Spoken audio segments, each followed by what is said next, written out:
नहीं सचिन, हम लोग ठीक है, लेकिन इतना भयानक अनुभव था ये, भयानक। इससे पता चलता है कि इतनी दर्दनाक मौत हुई होगी उन लोगों की। डॉक्टर ऋषभ, ये कोई एग्जामिनेशन रूम नहीं है, कोई एग्जामिनेशन रूम नहीं, टॉर्चर रूम है ये। मेरे तो हाथ पैर अभी भी कांप रहे हैं सर। आंखों के सामने सभी चीजें चलती फिरती नजर आ रही है। फ्रेडी, अच्छा हुआ तुमने कानों पर ईयरमफ्स लगा रखा था सेफ्टी के लिए, वरना तुम्हारा भी वही हाल होता जो कोमल और श्रवण का हुआ था। मगर सर खूनी है कौन? जयंत पे शक है, लेकिन सबूत नहीं है उसके खिलाफ। मगर अभिजीत, जिस तरह से कमरा बना हुआ है, ये रिनोवेशन के वक्त ही प्लानिंग की गई होगी। उसी वक्त ये कमरा बनाया गया होगा। उसके बाद बनाते तो शायद हॉस्पिटल के स्टाफ को पता चल जाता। मगर एक बात पक्की है, खूनी जो कोई भी है उसे आवाज की फ्रीक्वेंसी और लाइट के बारे में सब कुछ मालूम है। अच्छी तरीके से जानता है वो आदमी कि इन चीजों के इस्तेमाल से कैसे किसी को मारा जा सकता है, कितनी आवाज से कान के पर्दे फट जाएंगे, कब ब्रेन हैमरेज होगा, सब कुछ जानता है। काम कोई मनोचिकित्सक या दिमाग के बारे में जानकारी रखने वाला ही कर सकता है। खूनी कोई साइकेट्रिस्ट है। लेकिन सर उस हॉस्पिटल में कोई साइकियाट्रिस्ट नहीं। कोई तो है पूर्वी, कोई तो है जो असलियत छुपा के वहां पे रह रहा है। उसे बाहर निकालने के लिए कोई खेल खेलना पड़ेगा, कोई दिमागी खेल। जानकारी कम से कम मरीजों के बारे में तो सोचो। सर, हमें और भी मरीजों को देखना है, हम लोग चलें? नहीं, एसीपी साहब का ऑर्डर है, वो लोग बस आते ही होंगे।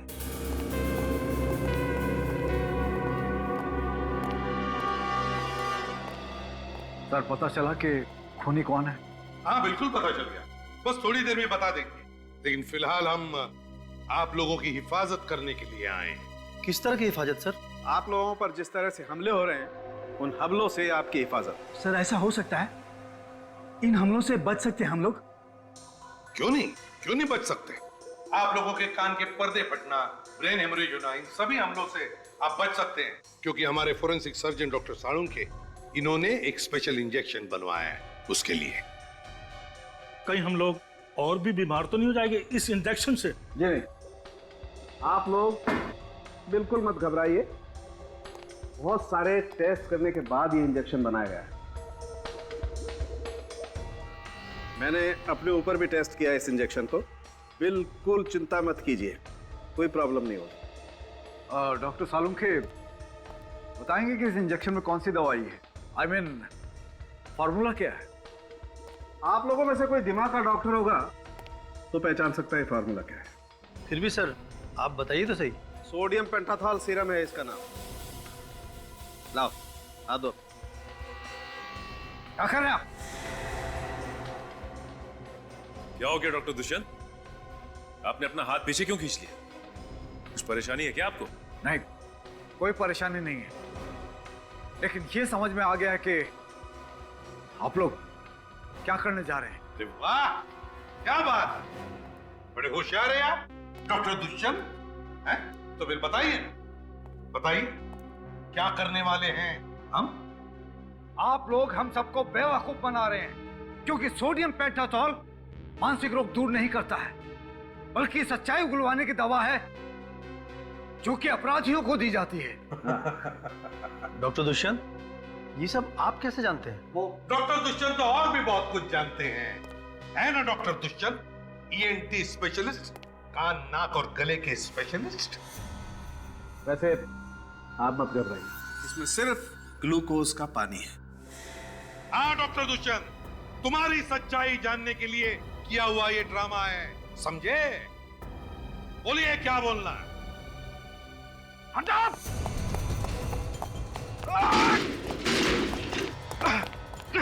सॉरी डॉक्टर, अब भागने की कोई गुंजाइश नहीं है, चलिए। क्यों डॉक्टर दुष्यंत, है? क्या हुआ?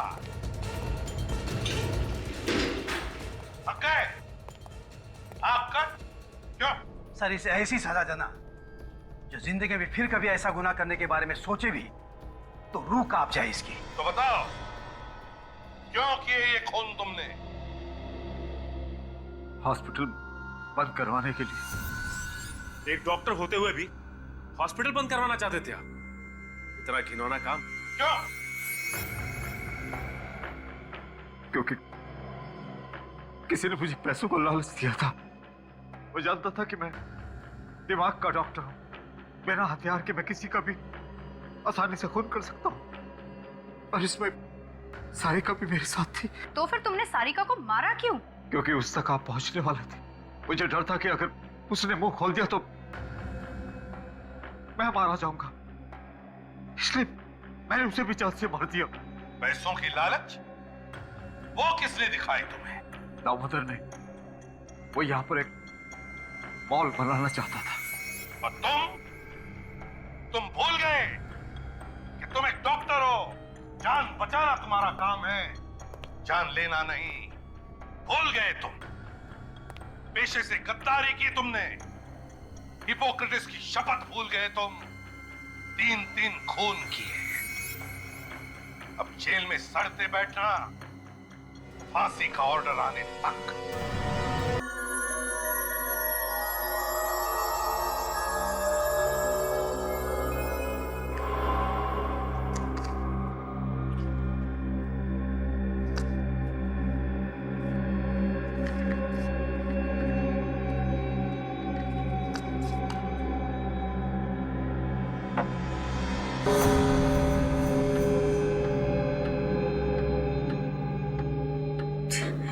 ये घड़ी की आवाज कितनी डरावनी है ना कोमल। हाँ हाँ मुझे मालूम है तू ऐसा क्यों कह रही है। तेरे दिमाग में ना अभी भी वो हॉस्पिटल की पुरानी कहानियां वो घूम रही है। नहीं, ऐसी कोई बात नहीं है। मैं तो इसलिए ऐसा कह रही हूँ क्योंकि ये अपना फ्लोर कितना सुनसान है ना। सिर्फ 2 मरीज और हम दोनों के अलावा एक स्टाफ वाला और है बस। पता है कभी कभी अकेले में तो मुझे भी डर लगता है। ऐसा लगता है जैसे कोई भूत बंगला हो।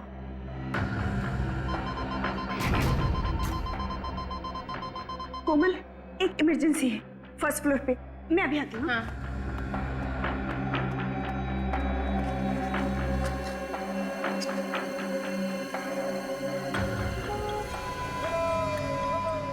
ये कैसी आवाज है?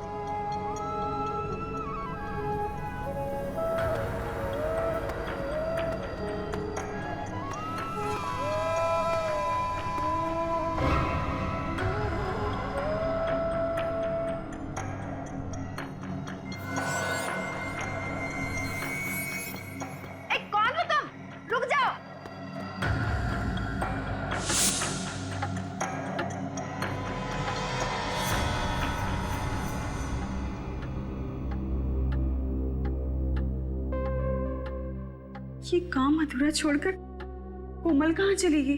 कौन हो तुम? अरे रुको, अरे कहाँ जा रहे हो?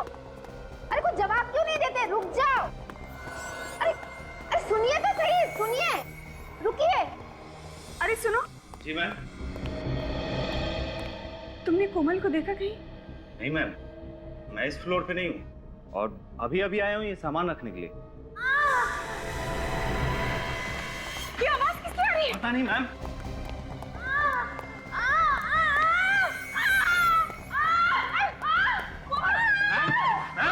मैम क्या हुआ मैम? मैम मैम क्या हुआ ma'am? Ma'am ma'am ma'am ma'am क्या हुआ?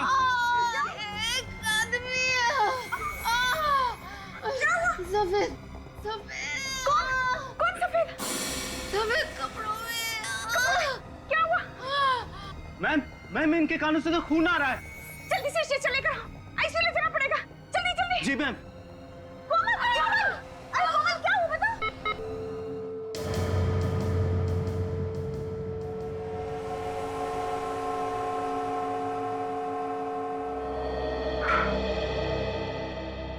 सारी कोशिशें बेकार गई। She is dead.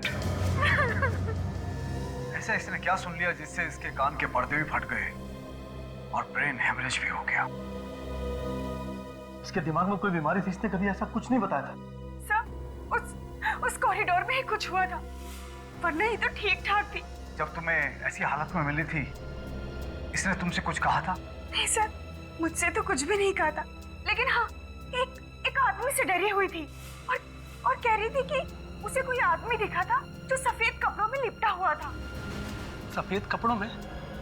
कौन सकता है कॉरिडोर में? इस हॉस्पिटल में ही कुछ गड़बड़ है। हॉस्पिटल खुले हुए अभी कुछ दिन हुए हैं और ये सब नाटक शुरू हो गया। क्या हो रहा है? अपनी जबान पे काबू रखो और कोई भी इस तरह की अफवाह मत फैलाओ। सर, सबको मालूम है यहाँ पे पहले दिमाग का हॉस्पिटल था। इस तरह की घटनाओं की वजह से ही ये हॉस्पिटल बंद हुआ था। सुना तो मैंने भी था, उस वक्त भी ऐसे कुछ लोगों की मौत हुई थी। तुम लोगों को शर्म नहीं आती इस तरह की बातें करते हुए? जिस थाली में खाते हो उसी में छेद करते हो। सर, हमें डीन से ये सब कुछ बातें कर लेनी चाहिए। हाँ, लेकिन इसे ब्रेन हेमरेज हुआ कैसे?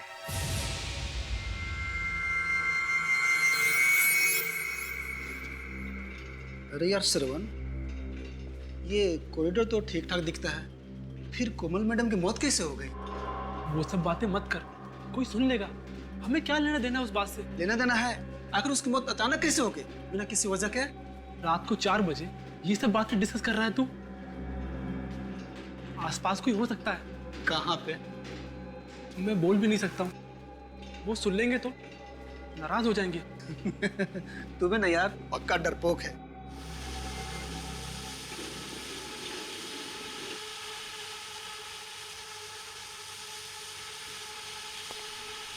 ये आवाज कैसी? मैंने कहा ना कोई है यहाँ पर। तू चुपचाप जल्दी चल यहाँ से। देखा? क्या? वो जो गया अभी। कौन? मैंने तो नहीं देखा। अच्छा तू रुक यहीं, मैं अभी आता हूँ। अभी तो इतना डर रहा था, अब अचानक कहाँ जा रहा है तू? मैं अभी आके बताता हूँ।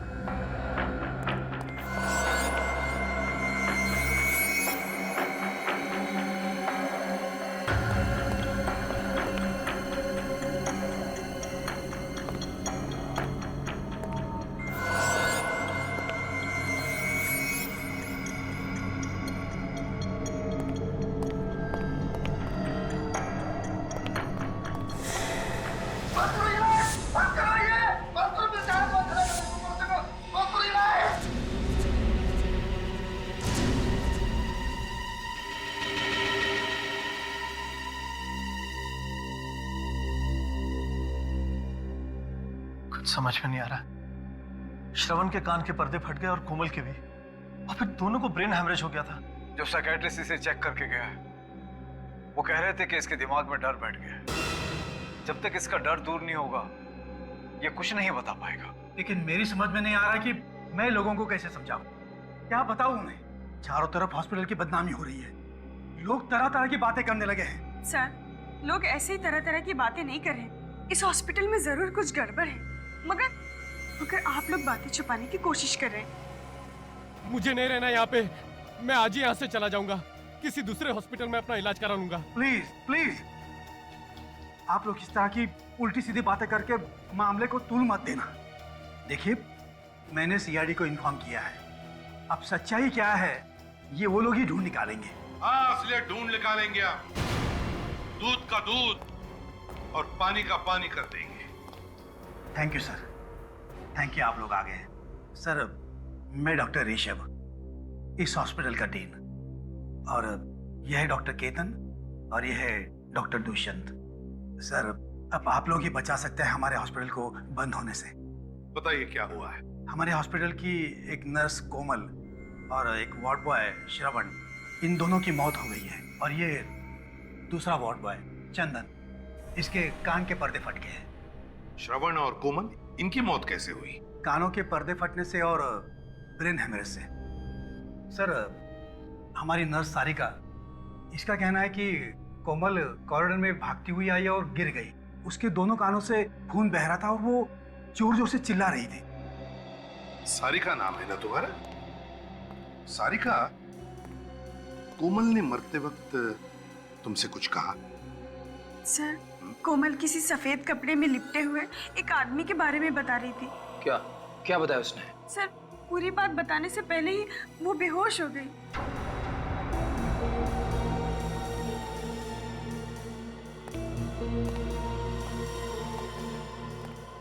चंदन और श्रवण, क्या इन दोनों के साथ भी वैसा ही हुआ जैसा सारिका बता रही है? जी सर, इन दोनों की मौत भी ठीक वैसी हुई और वो भी उसी कॉरिडोर में। अच्छा, ये चंदन ने खुद कुछ बताया था? नहीं सर, ये कुछ बोलने की हालत में नहीं है। बोलने की हालत में नहीं है? डॉक्टर साहब, हाँ।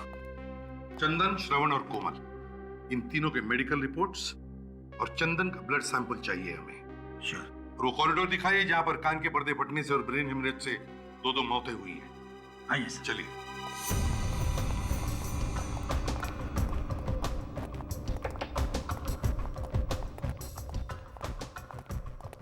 सर, यही वो कॉरिडोर है जहां दोनों घटनाएं हुई हैं।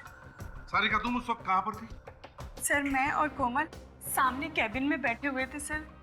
फिर कुछ देर के लिए मैं नीचे चली गई रिसेप्शन पर।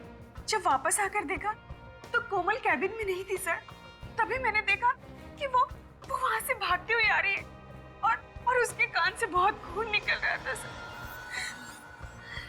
सर, चंदन और श्रवण दोनों यही बेहोश मिले थे। यही पर, इसी कॉरिडोर? हाँ सर। डॉक्टर ऋषभ, कितने वार्ड्स हैं यहाँ इस कॉरिडोर में? सर, 2 पेशेंट वार्ड्स, एक सप्लाई रूम और एक एग्जामिनेशन रूम। चार कमरे हैं। विवेक, काजल, इन चारों कमरों को अच्छी तरह से चेक करो और जितने भी उंगलियों के निशान हैं सबके सब उठाओ।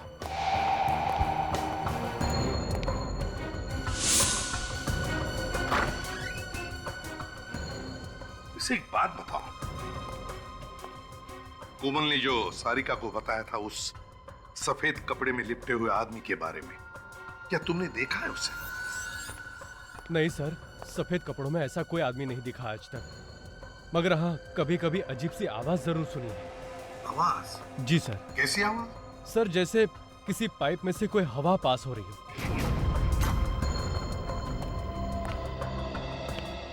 डॉक्टर ऋषभ। Yes sir. आपको हमारे साथ चलना होगा। आपसे कुछ जरूरी सवाल करने हैं।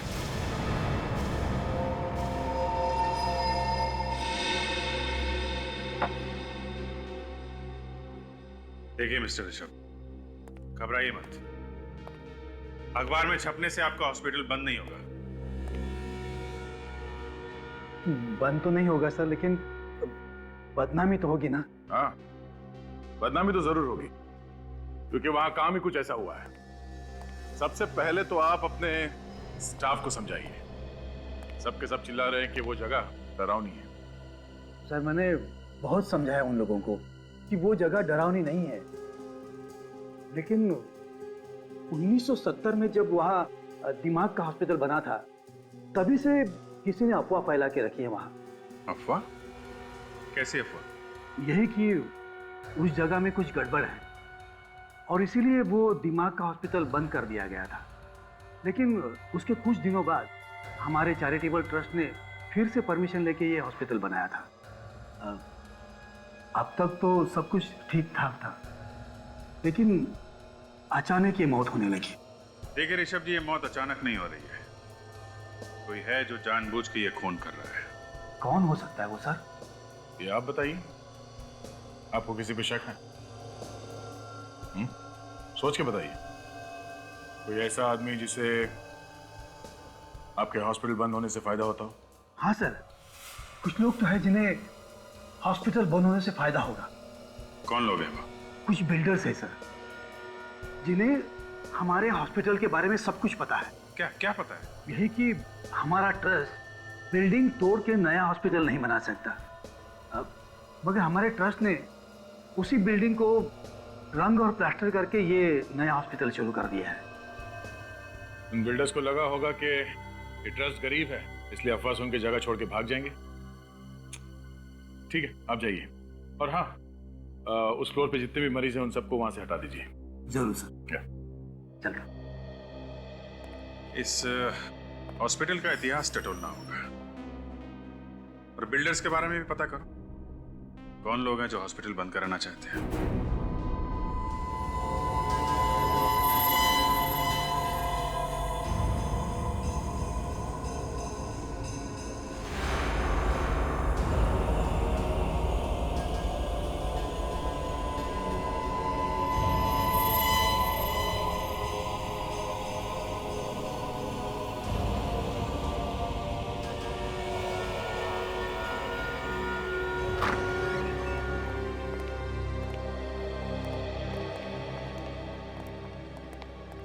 भैया, क्या हाल है? डिपेंड करता है आप क्या बताने वाले हैं। हाँ, दया, मैं ये सोच रहा हूँ कि आखिर इन दोनों की दिमाग की नस कहाँ फटी और कैसे फटी।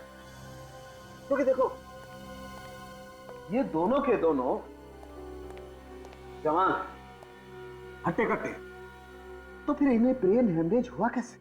यार दरअसल ब्रेन हेमरेज तो 40-50 साल की उम्र के बाद हुआ करता है। तो फिर एक बात पक्की है बॉस, इन दोनों के कान के पर्दे फट गए। सर हो सकता है इन लोगों ने कोई ऊंची आवाज सुन ली हो, जैसे कान के पास कोई बॉम्ब फट गया हो। एग्जैक्टली ऐसा ही हुआ है। वैसे भी इन दोनों की पोस्टमार्टम रिपोर्ट हमें ये बताती है कि इन दोनों को ना तो कोई कान की बीमारी थी और ना ही कोई ब्रेन हेमरेज होने के लक्षण थे। मगर सर, ऊंची आवाज से कान के पर्दे कैसे फट सकते हैं?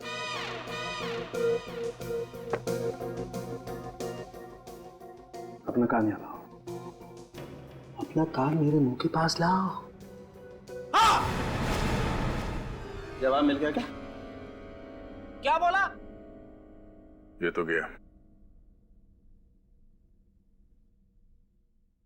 अरे क्या बोला? कुछ सुनाई नहीं दे रहा है। दया, ऐसी 4000 मेगाहर्ट्ज की आवाज अगर कान के पास क्रिएट की जाए तो कान के पर्दे फट सकते हैं। चाट बाजार? अबे चाट बाजार नहीं, 4000। फिर वही चाट बाजार। खाने की बातें यहाँ पे क्यों कर रहे हो सर? कहीं की बातें कहीं। आप मजाक कर रहे हो क्या? डॉक्टर साहब, मैंने आपसे कई बार कहा कि फ्रेडी के साथ रिस्क मत लो। हाँ यार, गलती मेरी ही है बॉस। सर, अगर हॉस्पिटल में इतनी जोर की आवाज हुई है तो और लोगों ने भी सुना होगा, मगर वहां पे तो किसी ने कुछ सुना ही नहीं। अब यार ये तो नहीं पता किसी ने वो आवाज क्यों नहीं सुनी, लेकिन ये बात पक्की है कि इन लोगों के कान के पर्दे इतनी ऊंची आवाज की वजह से ही फटे। और ब्रेन हेमरेज? ब्रेन हेमरेज कैसे हुआ सर? पूर्वी, इन दोनों का ब्रेन हेमरेज भी वही हाई फ्रीक्वेंसी साउंड की वजह से हुआ है। मैं बताता हूं, आओ। मैंने बताया, जिस ऊंची आवाज की वजह से इनके कान के पर्दे फटे हैं, उसी ऊंची आवाज की वजह से इनके दिमाग में एक किस्म का केमिकल रिएक्शन हुआ, जिसकी वजह से इन दोनों के दिमाग की नसें फट गई और इन दोनों का ब्रेन हेमरेज हो गया। मगर सर, वो दूसरा वार्ड बॉय चंदन, उसे ब्रेन हेमरेज क्यों नहीं हुआ? उसके तो सिर्फ कानों के पर्दे फटे हैं। ये भी पता चल जाएगा। जैसे ही उसकी ब्लड रिपोर्ट आएगी, ये पता चल जाएगा। और वो जो उंगलियों के निशान मिले थे डॉक्टर तारिका हॉस्पिटल वार्ड के दरवाजे के ऊपर से, उसमें कोमल या श्रवण की उंगलियों के निशान मिले? नहीं, अभी तक तो नहीं मिले। मैं एक निशान से मैच करके देख रही हूँ।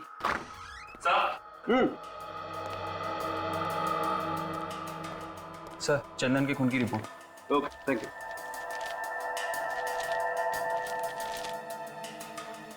Oh my God! क्या हुआ सर? अरे यार, चंदन के खून में तो ऐसी ड्रग मिली है जो उसे ठीक होने ही नहीं देगी। इस चंदन को तो गलत दवाई दी जा रही है बॉस। ये दवाई हॉस्पिटल में दे रहा होगा कोई।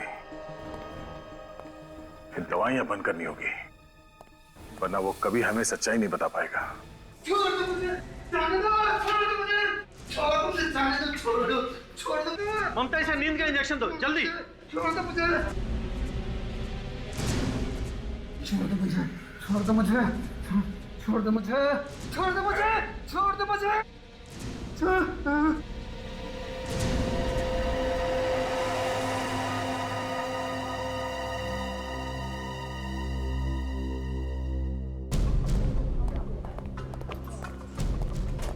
इसे हर तरह की दवाइयां कर दी, लेकिन इसकी हालत में कोई भी सुधार नहीं आ रहा। ममता, तुम ऐसा करो, जो प्रेस्क्राइब्ड इंजेक्शन है ना, वो इसे दे दो। जी डॉक्टर।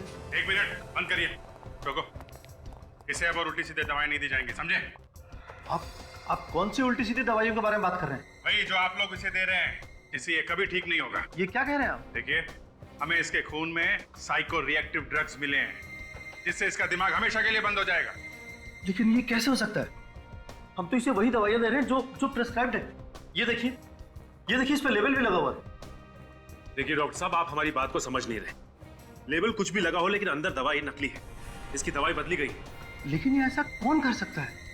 आपने बदली होगी। लेकिन मैं ऐसा क्यों करूंगा सर? इस मरीज का इलाज तो आप ही करते हैं ना, तो आप ही ने किया होगा, और कौन करेगा? सर लेकिन मैंने इसे दवा नहीं दी है। तो फिर कौन देता है दवा इसे? वो सर सारिका ही इसको दवाई देती थी और इंजेक्शन भी वही तैयार करती थी, लेकिन आज उसकी ड्यूटी दूसरे वार्ड में है। ये सारिका वही है ना जो उस रात कोमल के साथ में थी? जी। जरा बुलाइए उसे। जी।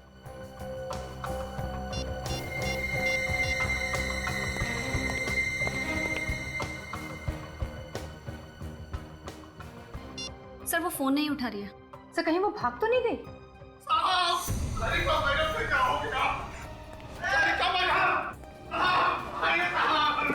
क्या हुआ?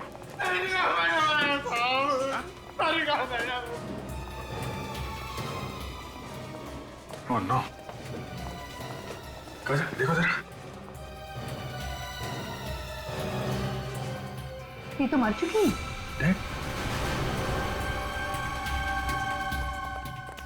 ओह, ये हथेली देखो, लगता है जहरीली पिन मारी गई है और नीला पड़ गया आसपास। काजल, अच्छी तरीके से बॉडी चेक करो।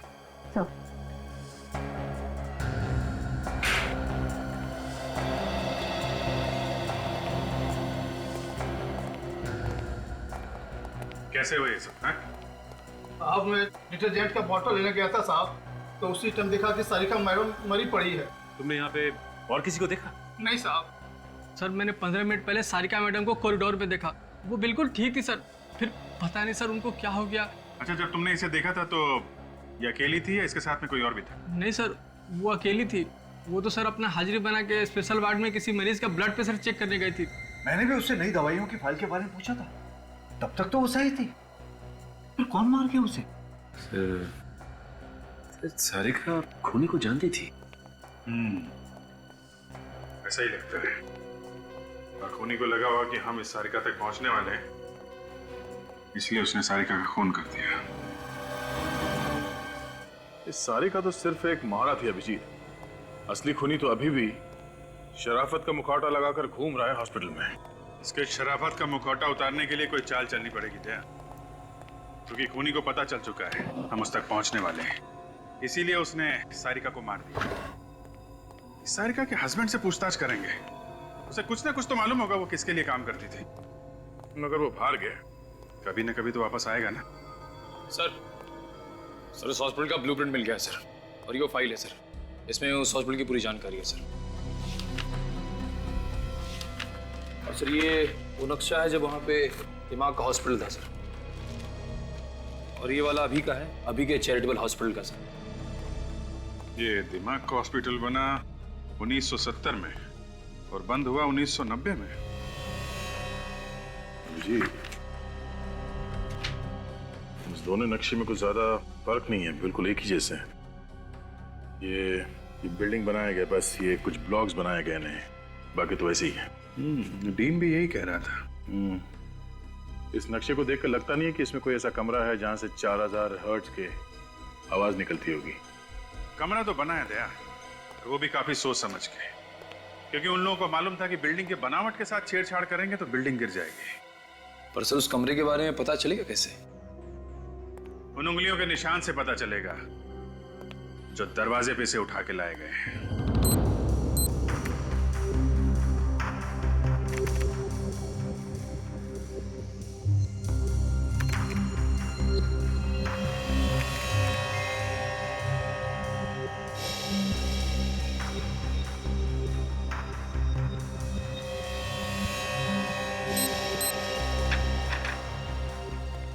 अभिजीत, हॉस्पिटल के उस कॉरिडोर में जितने भी दरवाजे हैं उन सब पर उंगलियों के निशान तो काफी है, लेकिन मरने वालों में से किसी की भी उंगलियों के निशान वहां पर नहीं है। कमाल की बात है, एक भी निशान नहीं है। नहीं, एक और कमाल की बात है, उस कॉरिडोर में एक कमरा ऐसा भी है जिसके दरवाजे पर सिर्फ 2 लोगों की उंगलियों के निशान है। और वो 2 निशान है किसके?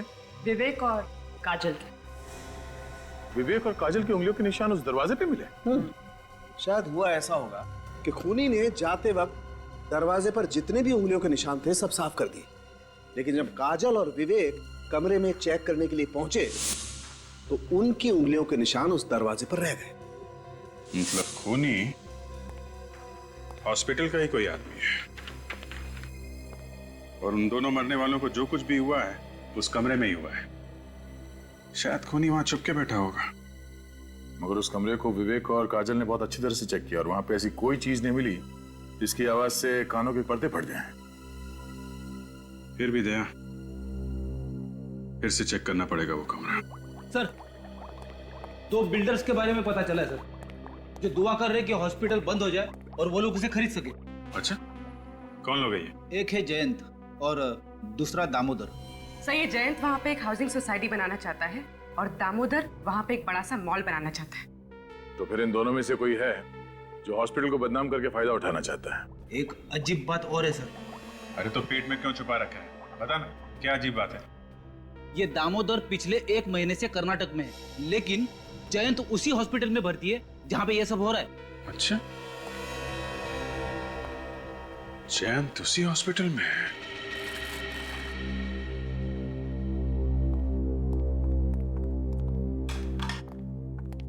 कैसे हैं मिस्टर जैन?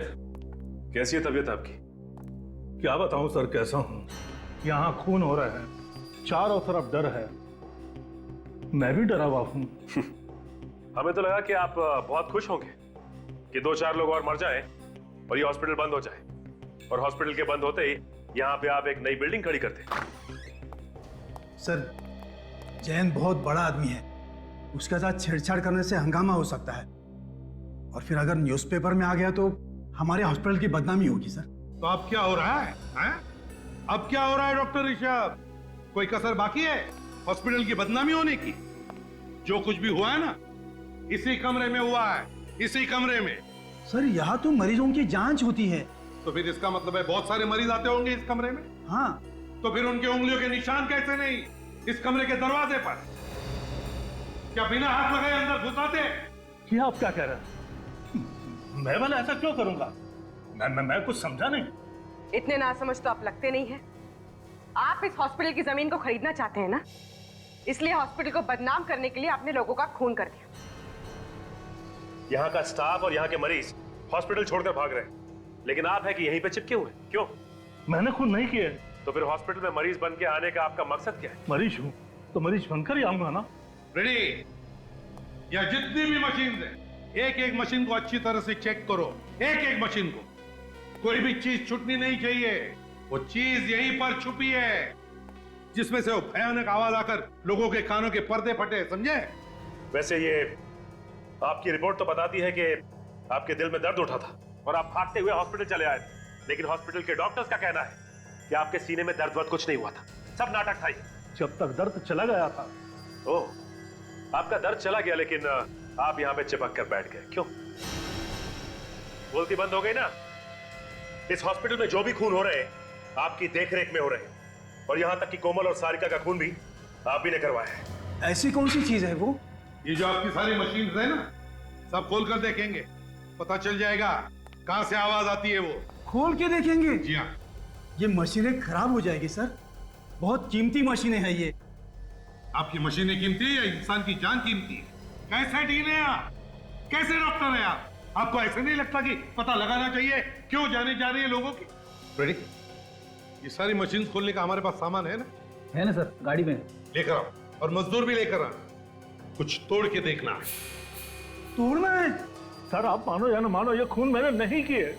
तो फिर मरने से पहले सारिका इस वार्ड में क्यों आई? मुझे नहीं मालूम। हमेशा तो दूसरी नर्स आती थी, पता नहीं उस दिन वो क्यों आई थी। उस दिन कौन सी नर्स ड्यूटी पे थी यहाँ पे? ड्यूटी तो मेरी थी, पर सारिका यहाँ पे क्यों आई थी ये मुझे नहीं मालूम। ये तो हम पता लगा ही लेंगे, लेकिन जब तक ये केस सॉल्व नहीं हो जाता आपको इस हॉस्पिटल में कुछ और दिन आराम करना होगा। जी हाँ जी, बोलिए क्या चाहिए? हम लोग सीआईडी से। आप प्रतीक हैं, सारिका के हस्बैंड? जी। देखिए, एक अजीब बात पता चली है। जो आदमी हॉस्पिटल में मर्डर कर रहा है, आपकी वाइफ उसके साथ मिली हुई थी। शक था मुझे भी यही शक था। जरूर वो कोई गलत काम कर रही है। अगर आपको शक था तो आपने पूछा नहीं अपनी वाइफ से? पूछा था सर, लेकिन उसने कुछ नहीं बताया। चुप चुप के रोज फोन पे बातें किया करती थी किसी से। देखिए, मामला यहां तक पहुंच गया है तो आपकी इजाजत हो तो आपके घर की तलाशी लेनी पड़ेगी, क्योंकि खूनी अभी भी खुला घूम रहा है और हो सकता है सुराग आपके घर में ही। ठीक है, चेक करो। चलो। ये किससे फोन पे बातें करती थी आपकी वाइफ? क्या बातें करती थी? कुछ पता नहीं चला सर, और एक दिन अचानक देखा कि उसके पास बहुत सारा पैसा आ गया। मैं तो इतना सारा पैसा देखकर चौंक गया था।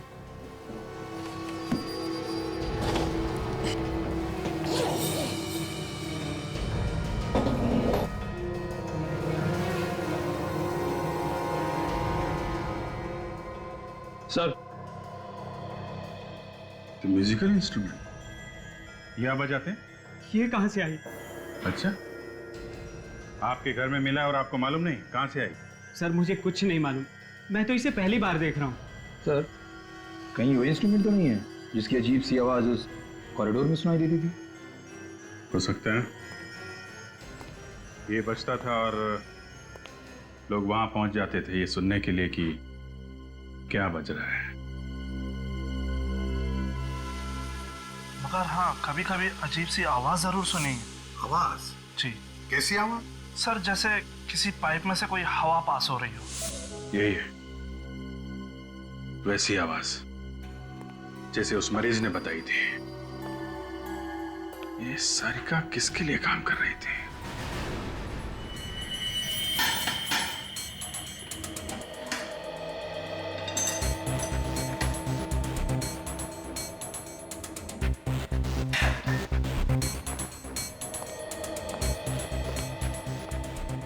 सर, इस आदमी को पता भी नहीं कि क्या करना है, फिर भी इसने सारी मशीनें खोल के रखी है। ये आदमी ट्रेन है क्या? ट्रेंड नहीं हूं, लेकिन गधा भी नहीं हूं, समझे? सर, हम लोग जैन से मिलके आ रहे हैं। उसे देख के लगता नहीं कि उसे कोई बीमारी मारी है सर। अच्छा? और तो और सारिका ने मरने से पहले आखिरी बार जैन से ही बात की। और सर, सारिका की ड्यूटी भी नहीं थी उस वक्त उस वार्ड में। तो बताइए डॉक्टर ऋषभ, एक हट्टा कट्टा आदमी जयंत आपके हॉस्पिटल में मरीज बनकर लेटता है और आपकी हॉस्पिटल की नर्स सारिका उससे मिलने के बाद मर जाती है। कैसे? मालूम नहीं सर। और सारिका, बताइए सारिका वहां पर गई क्यों उस वार्ड में जब उसकी ड्यूटी नहीं थी? मुझे मालूम नहीं सर। अरे इसके अलावा कोई जवाब है क्या रे आपके पास?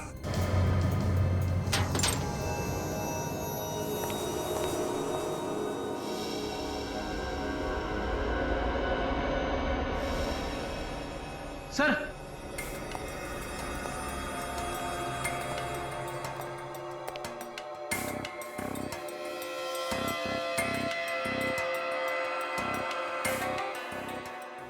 सोनिक वेपन, आवाज का हथियार। ये भी आवाज का हथियार, ये भी तीन आवाज का हथियार। कौन से हथियार सर? कौन से हथियार? ये वही हथियार है जिसमें से वो भयानक आवाज निकलने की वजह से चंदन, कोमल और श्रवण के कान के पर्दे फट गए। ये तीनों डिवाइसेस इस मशीन के अंदर कैसे पहुंचे? यही तो हम भी पूछना चाहते हैं आपसे डॉक्टर ऋषभ, कि तीनों के तीनों आवाज के हथियार इतने बड़े मशीन के अंदर कहां से आए? बताइए कहां से आए, बताइए। सर, ये देखिए सर, ये वायरिंग इस कमरे से होके उस कमरे की तरफ जा रही है। लेकिन सर, वो आवाज इतनी जोर से हुई कि उन तीनों के कान के पर्दे फट गए, तो फिर वो आवाज हमें क्यों सुनाई नहीं दी? आपको क्यों नहीं सुनाई पड़ी? सचिन, बाहर मजदूर आए होंगे, बुलाओ उन्हें अंदर।